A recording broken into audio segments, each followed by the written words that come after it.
देखो, उस जलते हुए दिए की रोशनी में है देव बाबू, उस बिस्तर की सिलवटों में भी है, उस अधूरे पैमाने से आज भी छलक रही है देव बाबू की प्यास। आज भी महकता है कमरा उनकी खुशबू से। अगर ले जा सकती हो तो ले जाओ। ये रोशनी, ये सिलवटें, ये खुशबू सब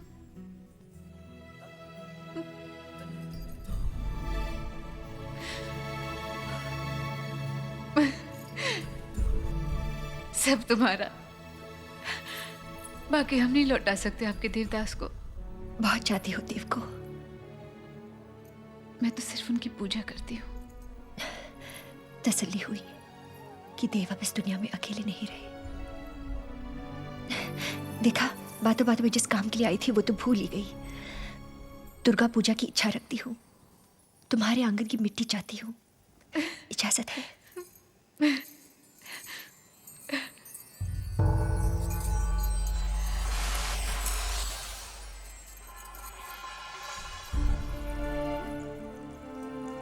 ये क्या?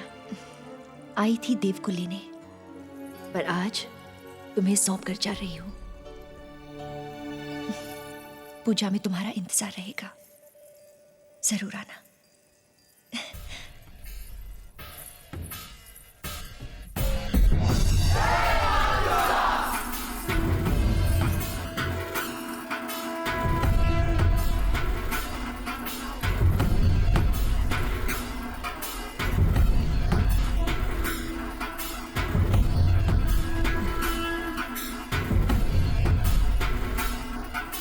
चंद्रमुखी,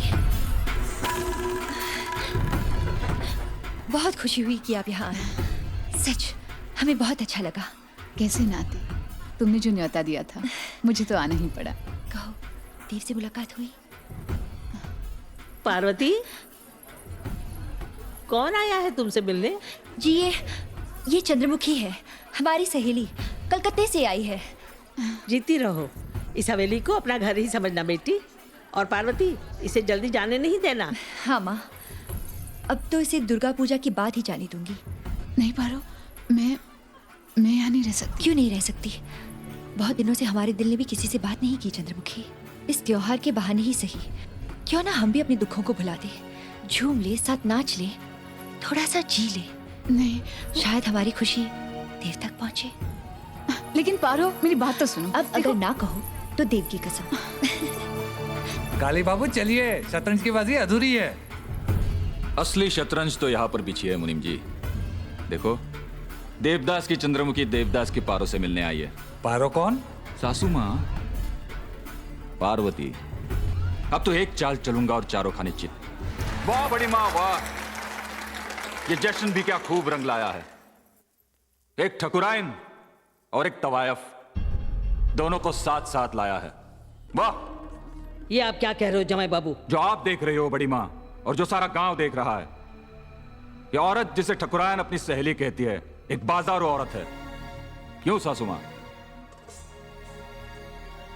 ये हम क्या सुन रहे हैं पार्वती? चुप क्यों हो तुम? जवाब दो। शर्मिंदा हैं? इतिहास गवाह है, ठाकुरों के संबंध हुआ करते थे तवायफों की गलियों से, लेकिन अब तो ठकुराइन भी रखने लगी कोठों की सहेलियां। ताज्जुब की बात है। बिना छुए नत उतारना इसे कहते हैं चंद्रमुखी। तमाशा शुरू तुमने किया था, खत्म हमने कर दिया। नहीं काली बाबू, अगर आप कर सकते तमाशा तो तवायफों की जरूरत ही क्या थी? उस बाजार में एक कोठा आपका भी होता। चंद्रमुखी! ये तो तुम भी जानते हो, सारा गांव भी जानता है कि तवायफ के कोठे पर रोशनी होती है तो ठाकुरों की वजह से। उनके घर में औलादें पैदा होती है तो भी तुम जैसे ठाकुरों की वजह से। आज चाहे तुम उन्हें बाजारू कहो, मगर उनकी रगों में खून तो ठाकुरों का ही है। साथ खड़े रहने से तवायफ ठकुराइन नहीं बन जाती। सच कहा आपने बड़ी माँ, बिल्कुल सच कहा। पर उसी तवायफ को सिर्फ एक औरत समझकर एक भली ठकुराइन ने दो प्यार के शब्द कह दिए तो क्या बुरा किया? क्यों शर्मिंदा हो इस बात पर? शर्मिंदा तो इन्हें होना चाहिए, क्योंकि उसी बदनाम मोहल्ले में ये भी जाते हैं जहां इनके पुरखों ने अपनी अय्याशी की निशानियां छोड़ी हैं। कभी सोचा है काली बाबू कि उन्हीं कोठों पर किसी तवायफ से तुम्हारी बहन पैदा हुई है? बहन ही क्यों, तुम तो अपनी बेटी के कोठे पर भी तवायफ के आंगन की मिट्टी मिलाकर ही दुर्गा की मूर्ति उभरती है। और ये मिट्टी इतनी कमजोर नहीं। तमाशा अब खत्म हुआ।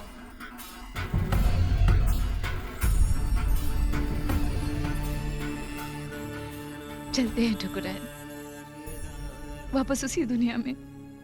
शायद उस बदनाम मोहल्ले की रंगीन रोशनी में देव बाबू का चेहरा फिर से दिख जाए।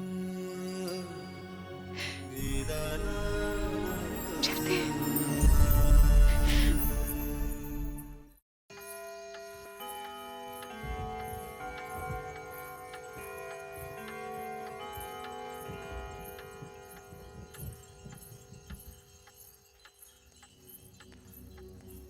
जाने से पहले आपसे माफी मांगना चाहते हैं।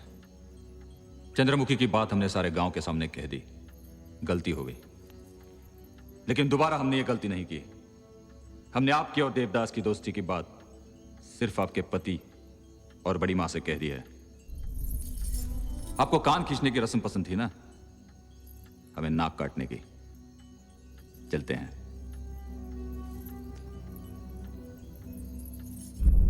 उंगलियां पार्वती पर नहीं, हम पर उठेंगी। मैं तो कहती हूँ ये बात आज इसी वक्त इस कमरे में खत्म हो जानी चाहिए, बस। आपने हमें बुलाया? हाँ पार्वती, आज हम ये जानना चाहते हैं कि देवदास कौन है? देवदास हमारे बचपन का साथी है। जैसे वो शरीर और हम परछाई, वो हमारा प्यार भी है और गुरूर भी, और वो हर पल हमारे साथ है। जानती हो तुम क्या कह रही हो पार्वती? वही जो उस रात आपने हमसे कहा था। बेशक आप इस हवेली की ठकुराइन हो पार्वती, हमारे बच्चों की माँ, पर हम सुभद्रा को कभी नहीं भुला सकते। सुभद्रा हमारी पत्नी थी। सुभद्रा आपका पहला प्यार था और देवदास हमारा। और पहला प्यार तो उम्र के फर्क की तरह होता है, जिसे चाहकर भी नहीं मिटा सकते। पार्वती, तुम भूल रही हो कि तुम इस हवेली की ठकुराइन हो। हाँ, शायद इसीलिए आपकी नजर में हम गुनहगार हैं। आप जो भी सजा देना चाहे हमें मंजूर होगी। सजा तो तुम्हें जरूर मिलेगी पार्वती। कल तक लोग इस हवेली के बंद दरवाजों के बाहर अदब से सर झुकाते थे, और आज वहीं खड़े होकर तमाशा देखते हैं। आज के बाद तुम इस हवेली की चौखट के बाहर कभी कदम नहीं रखोगी। यही है तुम्हारी सजा। सजा हम क्या देंगे पार्वती, सजा तो हम भुगत रहे हैं। गए थे पूजा का दिया जलाने भुवन, और घर जला बैठे। और जो दिया घर जलाने की बात करे उसे वही बुझा देना चाहिए।